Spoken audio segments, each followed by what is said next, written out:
ईश्वरी एक बड़े जमींदार का लड़का था और मैं एक गरीब लड़का, जिसके पास मेहनत मजूरी के सिवा और कोई जायदाद न थी। हम दोनों में परस्पर बहसें होती रहती थी। मैं जमींदारी की बुराई करता, उन्हें हिंसक पशु और खून चूसने वाली जोंक और वृक्षों की चोटियों पर फूलने वाला बांझ कहता। वह जमींदारों का पक्ष लेता, पर स्वभावतः उसका पहलू कुछ कमज़ोर होता, क्योंकि उसके पास जमींदारों के अनुकूल कोई दलील न थी। वह कहता कि सभी मनुष्य बराबर नहीं होते, छोटे बड़े हमेशा होते रहते हैं और होते रहेंगे। लचर दलील थी। किसी मनुष्य या नैतिक नियम से इस व्यवस्था का औचित्य सिद्ध करना कठिन था। मैं इस वाद विवाद की गर्मा गर्मी में अक्सर तेज हो जाता और लगने वाली बात कह जाता, लेकिन ईश्वरी हार कर भी मुस्कुराता रहता। मैंने उसे कभी गर्म होते नहीं देखा। शायद इसका कारण यही था कि वह अपने पक्ष की कमजोरी समझता था। नौकरों से वह सीधे मुंह बात नहीं करता था। अमीरों में जो एक बेदर्दी और उद्दंडता होती है, इसमें उसे भी प्रचुर भाग मिला था। नौकर ने बिस्तर लगाने में जरा भी देर की, दूध जरूरत से ज्यादा गर्म या ठंडा हुआ, साइकिल अच्छी तरह साफ नहीं हुई तो वह आपे से बाहर हो जाता। सुस्ती या बदतमीजी उसे जरा भी बर्दाश्त न थी, पर दोस्तों से और विशेषकर मुझसे उसका व्यवहार नम्रता से भरा हुआ होता था। शायद उसकी जगह मैं होता तो मुझ में भी वही कठोरताएं पैदा हो जाती जो उसमें थी, क्योंकि मेरा लोक प्रेम सिद्धांतों पर नहीं, नीची दशाओं पर टिका हुआ था। लेकिन वह मेरी जगह होकर भी शायद अमीर ही रहता, क्योंकि वह प्रकृति से ही विलासी और ऐश्वर्य प्रिय था। अब की दशहरा की छुट्टियों में मैंने निश्चय किया कि घर ना जाऊंगा। मेरे पास किराए के लिए रुपये ना थे और ना घर वालों को तकलीफ देना चाहता था। मैं जानता हूँ वे मुझे जो कुछ देते हैं वह उनकी हैसियत से बहुत ज़्यादा है। उसके साथ ही परीक्षा का ख्याल था। अभी बहुत कुछ पढ़ना है। बोर्डिंग हाउस में भूत की तरह अकेले पड़े रहने को भी जीना चाहता था। इसलिए जब ईश्वरी ने मुझे अपने घर का न्योता दिया तो मैं बिना आग्रह ही राजी हो गया। ईश्वरी के साथ परीक्षा की तैयारी खूब हो जाएगी। वह अमीर होकर भी मेहनती और ज़हीन है। उसने इसके साथ ही कहा, लेकिन भाई एक बात का ख्याल रखना, वहाँ अगर जमींदारों की निंदा की तो मामला बिगड़ जाएगा और मेरे घर वालों को बुरा लगेगा। वह लोग तो आसामियों पर इसी दावे से शासन करते हैं कि ईश्वर ने आसामियों को उनकी सेवा के लिए ही पैदा किया है। आसामी भी यही समझता है। अगर उसे सुझाव दिया जाए कि जमींदार और आसामी में कोई मौलिक भेद नहीं, तो जमींदारी का कहीं पता ना लगे। मैंने कहा, तो क्या तुम समझते हो कि मैं वहाँ जाकर कुछ और हो जाऊँगा? हाँ, मैं तो यही समझता हूँ। तुम गलत समझते हो। ईश्वरी ने इसका कोई जवाब ना दिया। कदाचित उसने इस मामले को मेरे विवेक पर छोड़ दिया, और बहुत अच्छा किया। अगर वह अपनी बात पर अड़ता तो मैं भी जिद पकड़ लेता।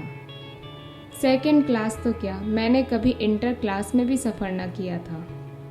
अब की सेकंड क्लास में सफ़र का सौभाग्य प्राप्त हुआ। गाड़ी तो 9 बजे रात को आती थी, पर यात्रा के हर्ष में हम शाम को स्टेशन जा पहुँचे। कुछ देर इधर उधर सैर करने के बाद रिफ्रेशमेंट रूम में जाकर हम लोगों ने भोजन किया। मेरी वेशभूषा और रंग ढंग से पारखी खानसामों को यह पहचानने में देर न लगी कि मालिक कौन है और पिछलगू कौन। लेकिन ना जाने क्यों मुझे उनकी गुस्ताखी बुरी लग रही थी। पैसे ईश्वरी की जेब से गए। शायद मेरे पिता को जो वेतन मिलता है उससे ज़्यादा इन खानसामों को इनाम इकराम में मिल जाता हो। एक अठन्नी तो चलते समय ईश्वरी ने ही दे दी।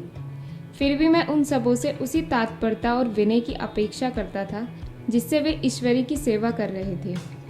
ईश्वरी के हुक्म पर सबके सब दौड़ते हैं, लेकिन मैं कोई चीज़ मांगता हूँ तो उतना उत्साह नहीं दिखाते। मुझे भोजन में कुछ स्वाद ना मिला। यह भेद मेरे ध्यान को संपूर्ण रूप से अपनी ओर खींचे हुए था। गाड़ी आई, हम दोनों सवार हुए। खान सामों ने ईश्वरी को सलाम किया, मेरी ओर देखा भी नहीं। ईश्वरी ने कहा, कितने तमीज़दार हैं ये सब, एक हमारे नौकर है कि कोई काम करने का ढंग नहीं। मैंने खट्टे मन से कहा, इसी तरह अगर तुम भी अपने नौकरों को भी 8 आने रोज इनाम दिया करो तो शायद इनसे ज़्यादा तमीज़दार हो जाए। तो क्या तुम समझते हो ये सब केवल इनाम के लालच में इतना अदब करते हैं? जी नहीं, कदापि नहीं। तमीज़ और अदब तो इनके रक्त में मिल गया है। गाड़ी चली। डाक थी। प्रयाग से चली तो प्रतापगढ़ जाकर रुकी। एक आदमी ने हमारा कमरा खोला। मैं तुरंत चिल्ला उठा, दूसरा दर्जा है, सेकंड क्लास है। उस मुसाफिर ने डिब्बे के अंदर आकर मेरी ओर एक विचित्र उपेक्षा की दृष्टि से देखकर कहा, जी हाँ, सेवक समझता है, और बीच वाले बर्थ पर बैठ गया।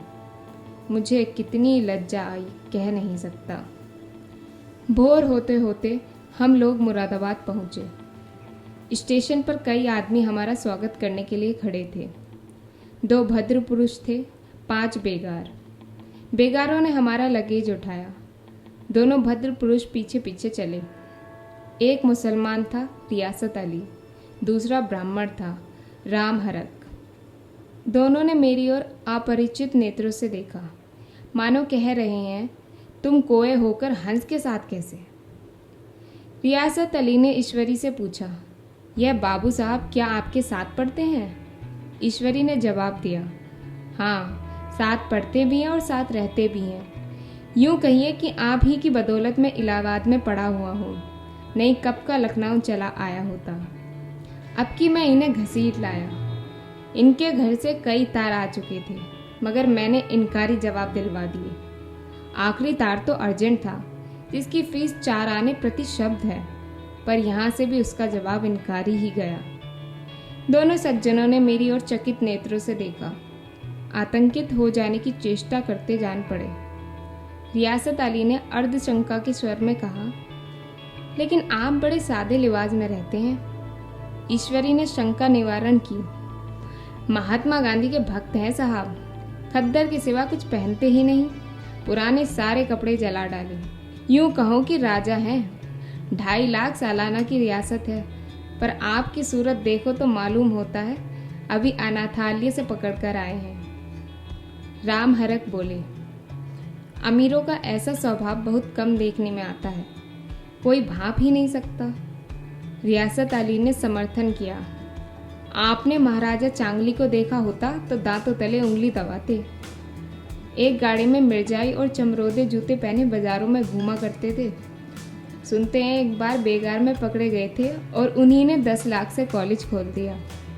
मैं मन में कटा जा रहा था, पर न जाने क्या बात थी कि यह सफ़ेद झूठ उस वक्त मुझे हास्यास्पद न जान पड़ा। उसके प्रत्येक वाक्य के साथ मानो मैं उस कल्पित वैभव के समीपतर आता जाता था। मैं सहसवार नहीं हूँ। हाँ, लड़कपन में कई बार लद्दू घोड़े पर सवार हुआ हूँ। यहाँ देखा तो 2 काला रास घोड़े हमारे लिए तैयार खड़े थे। मेरी तो जान ही निकल गई। सवार तो हुआ, पर बोटियाँ काँप रही थीं। मैंने चेहरे पर शिकन न पड़ने दिया। घोड़े को ईश्वरी के पीछे डाल दिया। खैरियत ये हुई कि ईश्वरी ने घोड़े को तेज न किया, वरना शायद मैं हाथ पैर तुड़वा कर लौटता। संभव है ईश्वरी ने समझ लिया हो कि यह कितने पानी में है। ईश्वरी का घर क्या था, किला था। इमाम बाड़े का सा फाटक, द्वार पर पहरेदार टहलता हुआ, नौकरों का कोई हिसाब नहीं, एक हाथी बंधा हुआ। ईश्वरी ने अपने पिता, चाचा, ताऊ आदि सबसे मेरा परिचय कराया, और उसी आतिशक्तियों के साथ ऐसी हवा बांधी कि कुछ ना पूछिए। नौकर चाकर ही नहीं, घर के लोग भी मेरा सम्मान करने लगे। देहात के जमींदार, लाखों का मुनाफा, मगर पुलिस कांस्टेबल को अफसर समझने वाले। कई महाशय तो मुझे हुजूर हुजूर कहने लगे। जब ज़रा एकांत हुआ तो मैंने ईश्वरी से कहा, तुम बड़े शैतान हो यार, मेरी मिट्टी क्यों पलीत कर रहे हो? ईश्वरी ने दृढ़ मुस्कान के साथ कहा, इन गधों के सामने यही चाल जरूरी थी, वरना सीधे मुंह बोलते भी नहीं। जरा देर के बाद नाई हमारे पांव दबाने आया। कुंवर लोग स्टेशन से आए, थक गए होंगे। ईश्वरी ने मेरी ओर इशारा करके कहा, पहले कुंवर साहब के पांव दबा। मैं चारपाई पर लेटा हुआ था। मेरे जीवन में ऐसा शायद ही कभी हुआ हो कि किसी ने मेरे पांव दबाए हों। मैं इसे अमीरों के चोचले, रईसों का गधापन और बड़े आदमियों की मुठमर्दी और जाने क्या क्या कहकर ईश्वरी का परिहास किया करता था। और आज मैं पोतड़ों का रईस बनने का स्वांग भर रहा था। इतने में 10 बज गए। पुरानी सभ्यता के लोग थे। नई रोशनी अभी केवल पहाड़ की चोटी तक पहुंच पाई थी। अंदर से भोजन का बुलावा आया। हम स्नान करने चले। मैं अपनी धोती हमेशा खुद छांट लिया करता हूँ, मगर यहाँ मैंने ईश्वरी की ही भांति अपनी धोती भी छोड़ दी। अपने हाथों से अपनी धोती छांटते शर्म आ रही थी। अंदर भोजन करने चले। हॉस्टल में जूते पहले मेज पर जा डटते थे। यहाँ पाँव धोना आवश्यक था। कहार पानी लिए खड़ा था। ईश्वरी ने पाँव बढ़ा दिए। कहार ने उसके पाँव धोए। मैंने भी पाँव बढ़ा दिए। कहार ने मेरे भी पैर धोए। मेरा वह विचार न जाने कहाँ चला गया था। सोचा था वहाँ देहात में एकाग्र होकर खूब पढ़ेंगे, पर यहाँ सारा दिन सैर सपाटे में कट जाता था। कहीं नदी में बजरे पर सैर कर रहे हैं, कहीं मछलियाँ या चिड़ियों का शिकार खेल रहे हैं, कहीं पहलवानों की कुश्ती देख रहे हैं, कहीं शतरंज पर जमे हैं। ईश्वरी खूब अंडे मंगवाता और कमरे में स्टोव पर आमलेट बनते। नौकरों का एक जत्था हमेशा घेरे रहता। अपने हाथ पांव हिलाने की कोई ज़रूरत नहीं, केवल जवान हिला देना काफ़ी है।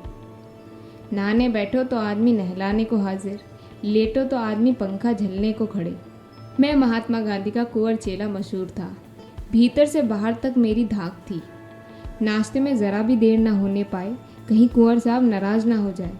बिछावन ठीक समय पर लग जाए, कुंवर साहब के सोने का समय आ गया। मैं ईश्वरी से भी ज़्यादा नाजुक दिमाग बन गया था, या बनने पर मजबूर किया गया था। ईश्वरी अपने हाथ से बिस्तर बिछा ले, लेकिन कुंवर मेहमान अपने हाथों से कैसे अपना बिछावन बिछा सकते हैं? उनकी महानता में बट्टा लग जाएगा। एक दिन सचमुच यही बात हो गई। ईश्वरी घर में था। शायद अपनी माता से कुछ बातचीत करने में देर हो गई। यहाँ 10 बज गए। मेरी आंखें नींद से झपक रही थी, मगर बिस्तर कैसे लगाऊं? कुंवर जो ठहरा। कोई 11:30 बजे मेहरा आया। बड़ा मुंह लगा नौकर था। घर के धंधों में मेरा बिस्तर लगाने की उसे सुध ही न रही। अब जो याद आई तो भागा हुआ आया। मैंने ऐसी डांट लगाई कि उसने भी याद किया होगा।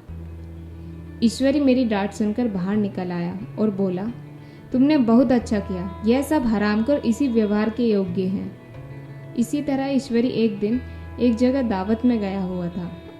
शाम हो गई, मगर लैंप मेज पर रखा हुआ था। दिया सलाई भी थी, लेकिन ईश्वरी खुद कभी लैंप नहीं जलाता था। फिर कुंवर साहब कैसे जलाए? मैं झुंझला रहा था। समाचार पत्र आया रखा हुआ था। जी उधर लगा हुआ था, पर लैंप नदारद। देव योग से उसी वक्त मुंशी रियासत अली आ निकले। मैं उन्हीं पर उबल पड़ा। ऐसी फटकार लगाई कि बेचारा उल्लू हो गया। तुम लोगों को इतनी फिक्र भी नहीं कि लैंप तो जलवा दो? मालूम नहीं ऐसे कामचोर आदमियों का यहाँ कैसे गुजर होता है। मेरे यहाँ घंटे भर निर्वाह ना हो। रियासत अली ने कांपते हुए हाथों से लैंप जला दिया। वहाँ एक ठाकुर अक्सर आया करता था। कुछ मंचला आदमी था, महात्मा गांधी का परम भक्त। मुझे महात्मा जी का चेला समझकर मेरा बड़ा लिहाज करता था, पर मुझसे कुछ पूछते संकोच करता था। एक दिन मुझे अकेला देखकर आया और हाथ बांधकर बोला, सरकार तो गांधी बाबा के चेले हैं ना? लोग कहते हैं कि यहाँ स्वराज हो जाएगा तो जमींदार ना रहेंगे। मैंने शान जमाई। जमींदारों के रहने की ज़रूरत ही क्या है? यह लोग गरीबों का खून चूसने के सिवा और क्या करते हैं? ठाकुर ने फिर पूछा, तो क्यों सरकार, सब जमींदारों की ज़मीन छीन ली जाएगी? मैंने कहा, बहुत से लोग तो खुशी से दे देंगे, जो लोग खुशी से ना देंगे उनकी ज़मीन छीननी ही पड़ेगी। हम लोग तो तैयार बैठे हुए हैं, जो ही स्वराज्य हुआ अपने इलाके आसामियों के नाम हिवा करा देंगे। मैं कुर्सी पर पांव लटकाए बैठा था। ठाकुर मेरे पांव दबाने लगा। फिर बोला, आजकल ज़मींदार लोग बड़ा जुल्म करते हैं सरकार। हमें भी हुजूर अपने इलाके में थोड़ी सी ज़मीन दे दें तो चलकर वहीं आपकी सेवा में रहेंगे। मैंने कहा, अभी तो मेरा कोई इख्तियार नहीं है भाई, लेकिन जो ही इख्तियार मिला मैं सबसे पहले तुम्हें बुलाऊंगा। तुम्हें मोटर ड्राइवरी सिखाकर अपना ड्राइवर बना लूँगा। सुना, उस दिन ठाकुर ने खूब भंग पी और अपनी स्त्री को खूब पीटा और गांव के महाजन से लड़ने पर तैयार हो गया। छुट्टी इस तरह तमाम हुई और हम फिर प्रयाग चले। गांव के बहुत से लोग हम लोगों को पहुंचाने आए। ठाकुर तो हमारे साथ स्टेशन तक आया। मैंने भी अपना पार्ट खूब सफाई से खेला और अपनी कुबेरोचित विनय और देवतत्व की मोहर हर एक हृदय पर लगा दी। जी तो चाहता था हर एक नौकर को अच्छा इनाम दूं, लेकिन वह सामर्थ्य कहाँ थी। वापसी टिकट था ही, केवल गाड़ी में बैठना था, पर गाड़ी आई तो ठसाठस भरी हुई। दुर्गा पूजा की छुट्टियां भोगकर सभी लोग लौट रहे थे। सेकंड क्लास में तो तिल रखने की भी जगह ना थी। इंटर क्लास की हालत उससे भी बदतर। यह आखिरी गाड़ी थी, किसी तरह रुक ना सकती थी। बड़ी मुश्किल से तीसरे दर्जे में जगह मिली। हमारे ईश्वरी ने वहाँ अपना रंग जमा लिया, पर मुझे उसमें बैठना बुरा लग रहा था। आए थे आराम से लेटे लेटे, जा रहे थे सिकड़े हुए। पहलू बदलने की भी जगह ना थी। कई आदमी पढ़े लिखे भी थे। वे आपस में अंग्रेजी राज्य की तारीफ करते जा रहे थे। एक महाशय बोले, ऐसा न्याय तो किसी राज्य में नहीं देखा, छोटे बड़े सब बराबर। राजा भी किसी पर अन्याय करे तो अदालत उसकी गर्दन दबा देती है। दूसरे सज्जन ने समर्थन किया, अरे साहब, आप खुद बादशाह पर दावा कर सकते हैं, अदालत में बादशाह पर डिग्री हो जाती है। एक आदमी जिसकी पीठ पर बड़ा गट्ठर बंधा था, कलकत्ते जा रहा था।